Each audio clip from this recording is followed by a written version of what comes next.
시드기야는 남왕국 유다의 마지막 왕입니다. 그는 바벨론에 붙잡혀가고 거기서 죽습니다.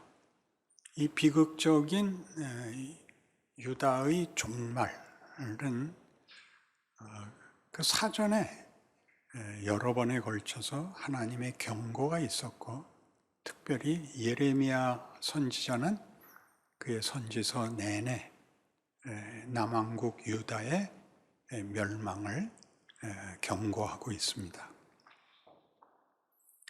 그런데 우리가 쉽게 생각하는 왜 다윗 같지 않았는가, 왜 히스기야 같지 않았는가, 왜 요시야 같지 않았는가 하는 이야기는 우리가 성경을 도덕법으로밖에 이해할 줄 모르기 때문에 그런 말이 나오게 됩니다.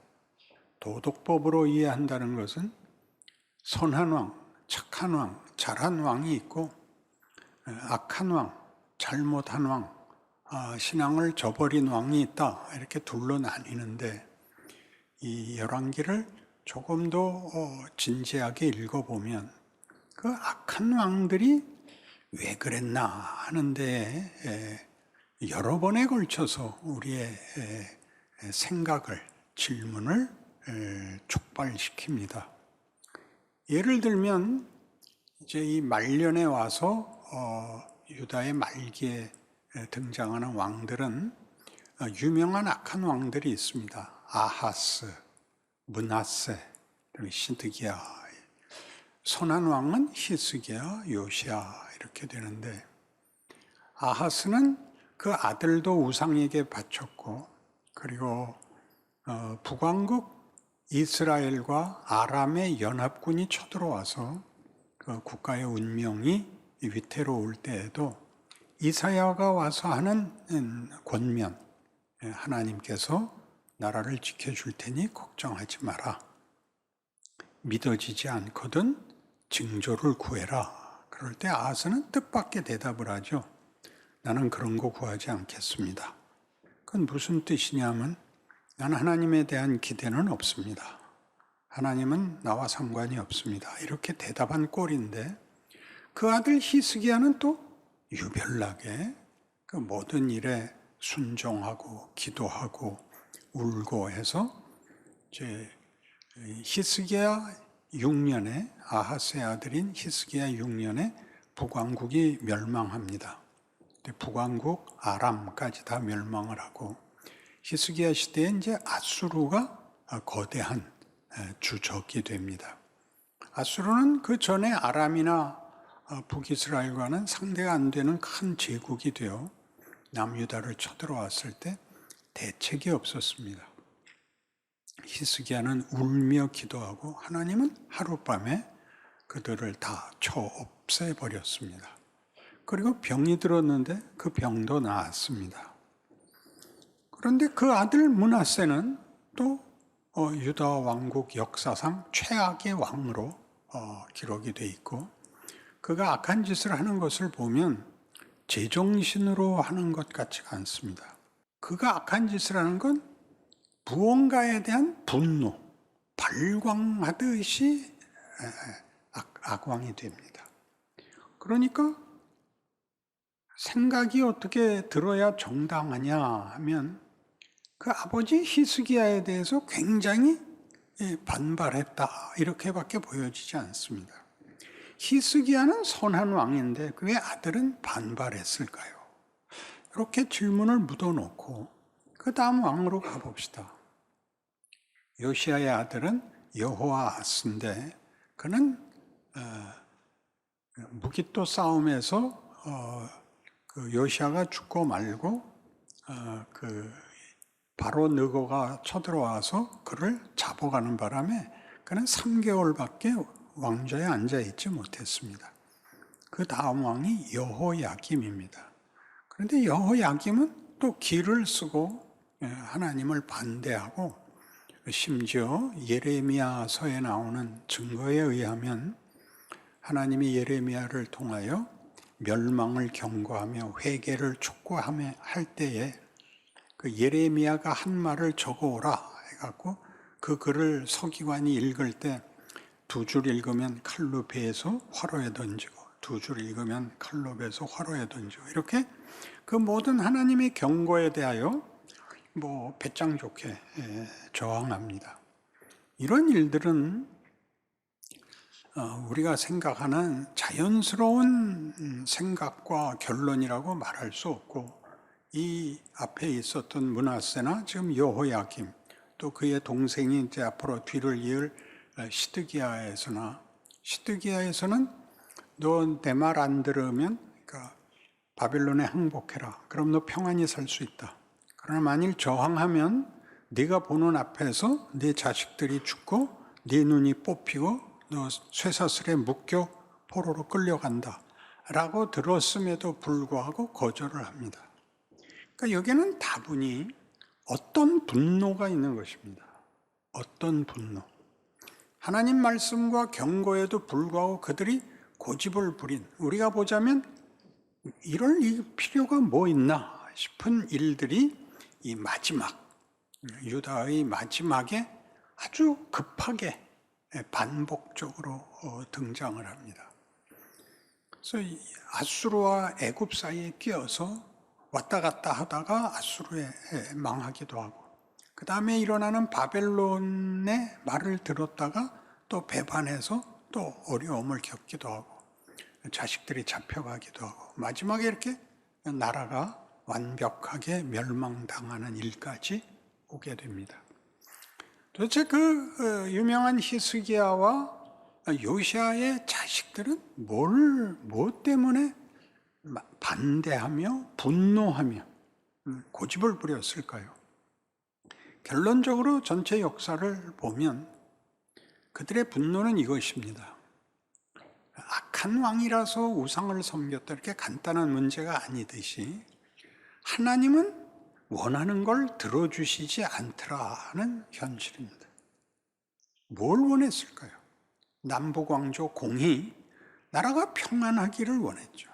나라가 평안하고 잘 살기를 원했는데 끝없이 이웃 나라들이 못 살게 굽니다. 이 열왕기 내내 최고의 적은 아람이었다가 아수르였다, 바벨론이었다가 그 후에는 바벨론 포로에서 돌아온 다음에는 그리스, 히랍이었다가 그 후에는 로마가 되는, 끝까지 제국의 희생물이 되고 맙니다. 그래서 우상을 섬기는 것도 하나님한테는 빌어봐야 소용이 없다라는 역사적 경험을 가지게 되죠. 그래서 우상을 섬기면 이번엔 하나님이 우상 섬겼다고 다른 민족을 보내서 결단을 내고, 하나님을 섬겼는데 하나님을 섬겼음에도 불구하고 하나님은 이상하게 그 후손들에게까지 그 신앙을 물려주게 하지 않고 어디선가 막아버립니다.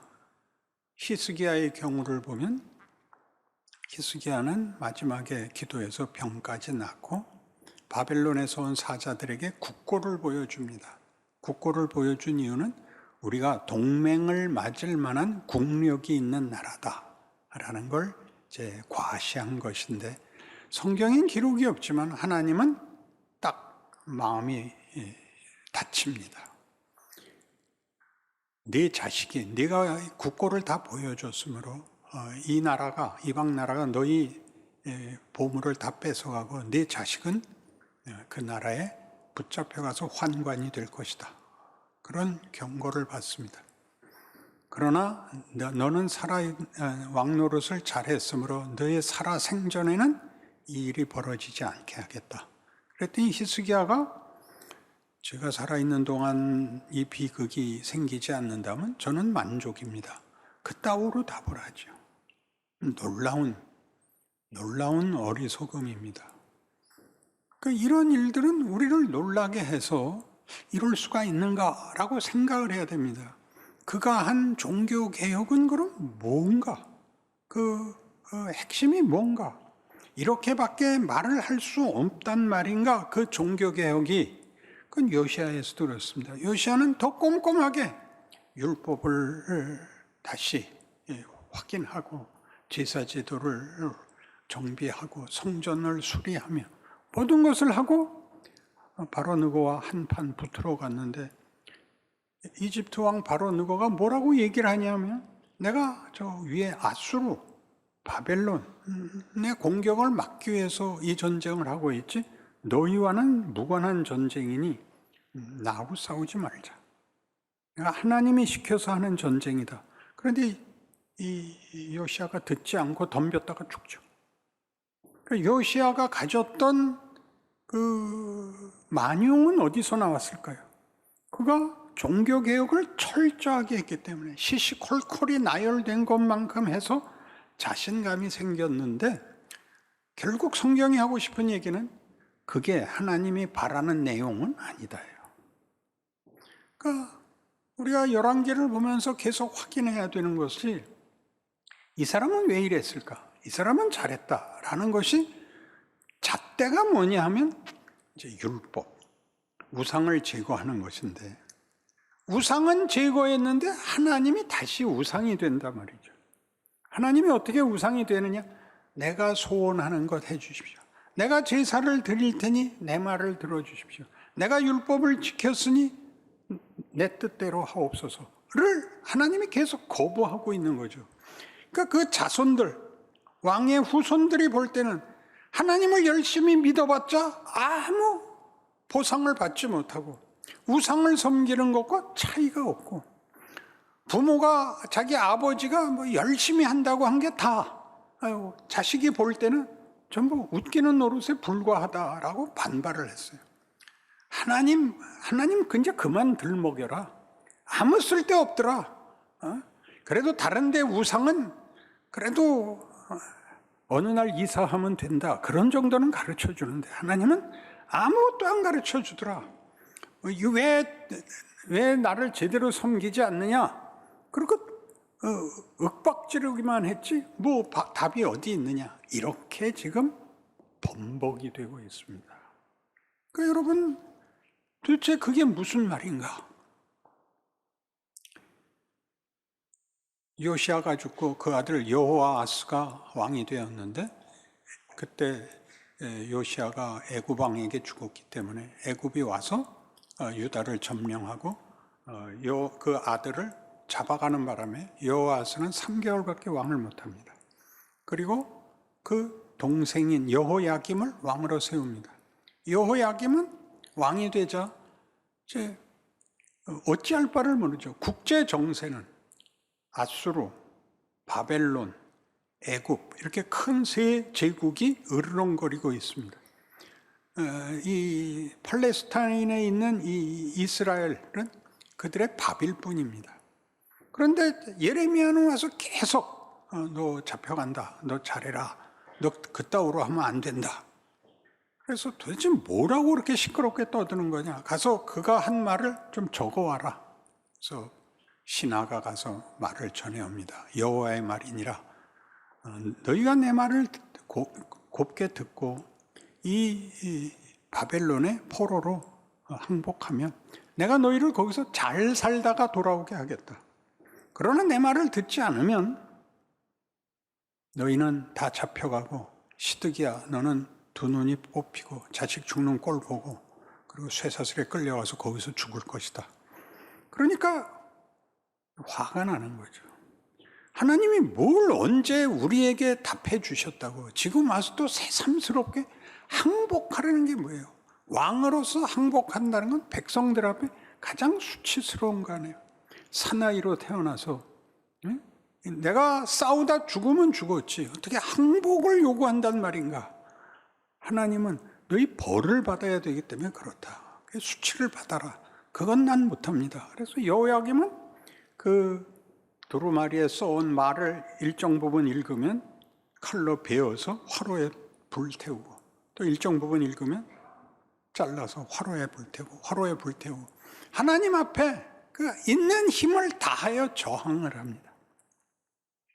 그렇게 열왕기가 뚝 끝나버리죠. 하나님과 이 왕들 사이에 도대체 무슨 싸움이 벌어졌던 것일까요? 이렇게 이제 좁혀야 됩니다.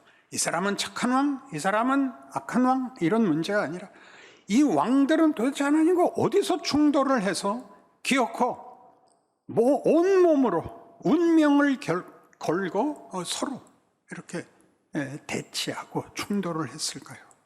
우리는 신약에서 이 역사의 현장을 다시 한번 제대로 보게 되는데 예수님의 십자가 사건입니다.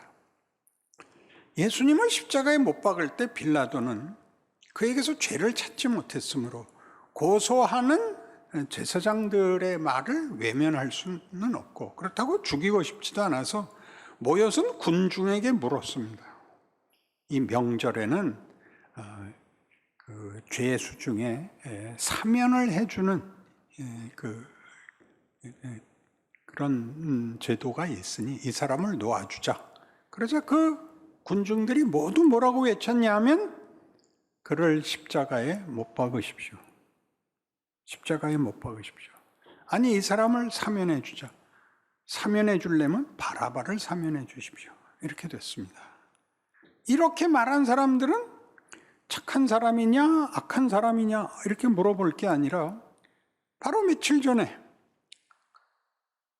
예수님께서 예루살렘으로 입성할 때 모두가 두 손 들고 종려나무 가지를 흔들면서 호산나 찬송하리로다 주의 이름으로 오시는 이여 라고 맞이한 그 찬송을 불러댔던 사람들이고, 예수님께서도 그 누군가가 입바른 소리 하기를 이건 하나님만 받을 찬송이니 더 이상 이렇게 찬송하라 그러지 말고 말리십시오.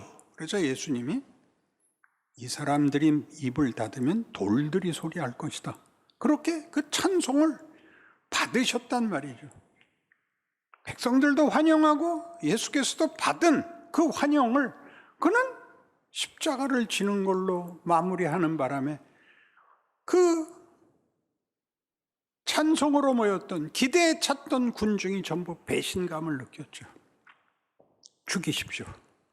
그게 여기 그대로 있잖아요. 하나님을 믿으라고, 하나님 뭐 어쩐다고, 야 그딴 소리 하지도 마. 딱 그렇게 됐잖아요. 죽이십시오. 죽이십시오. 그래서 죽입니다. 뭘 죽인 걸까요? 그들의 소원을 십자가에다 매단 겁니다. 그들의 소원이 뭐예요?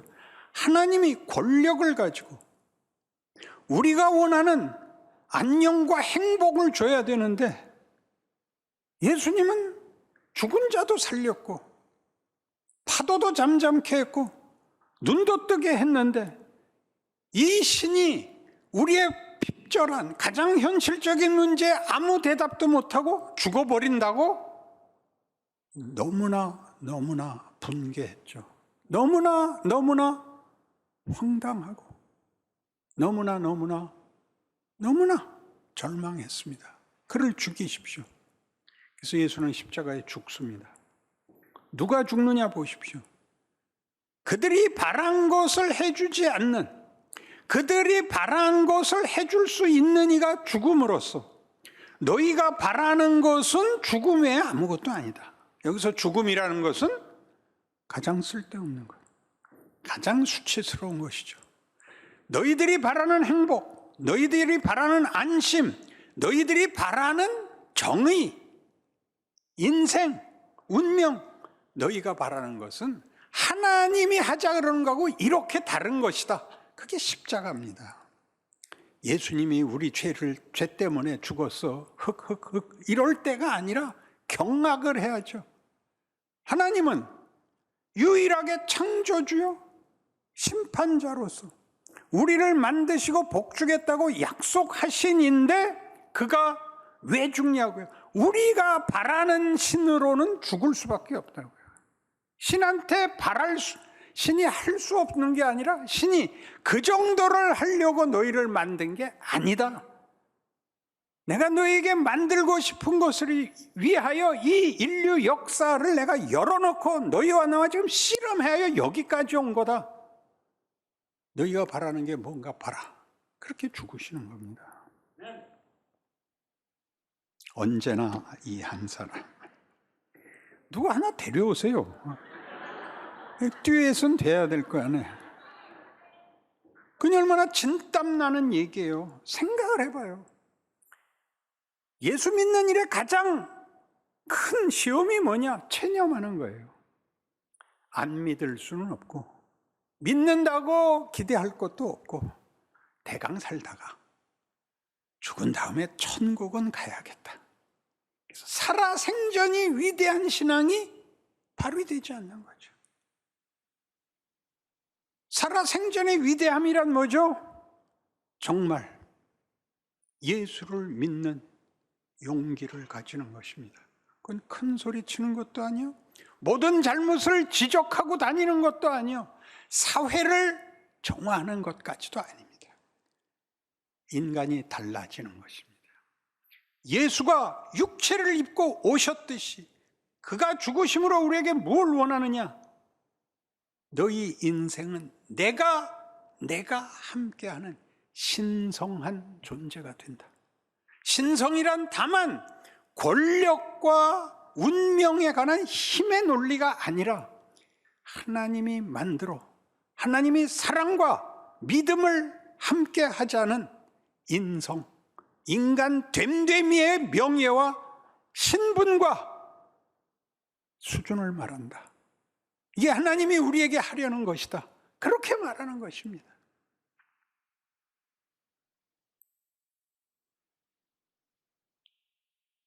이 일은 어디까지가 없습니다. 자기가 하는 것만큼이 명예입니다.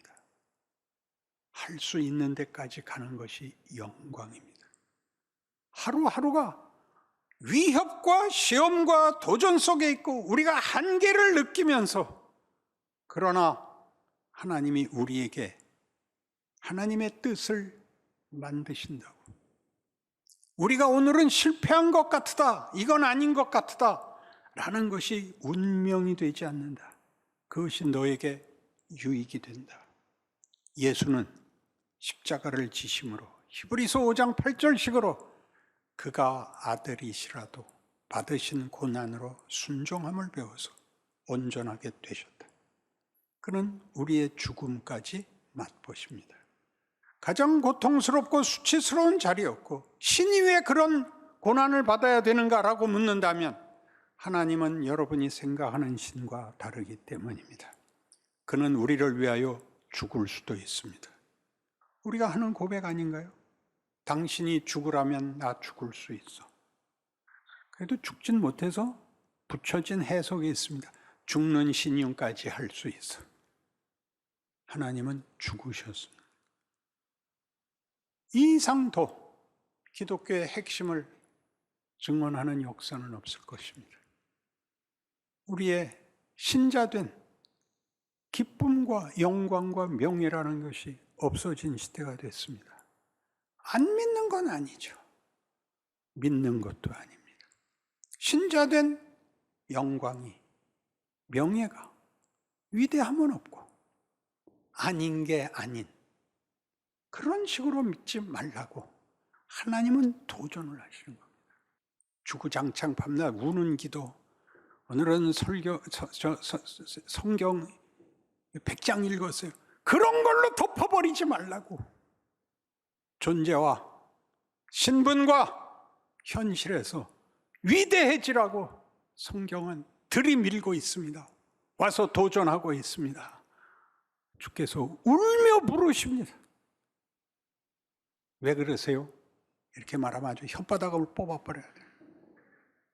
기독교가 뭔지, 하나님의 의지, 계획, 뜻 간섭하시는 그 놀라움은 그 무슨 기적보다도 크다는 것을 기억하시는 여러분의 하루하루가 되시기 바랍니다.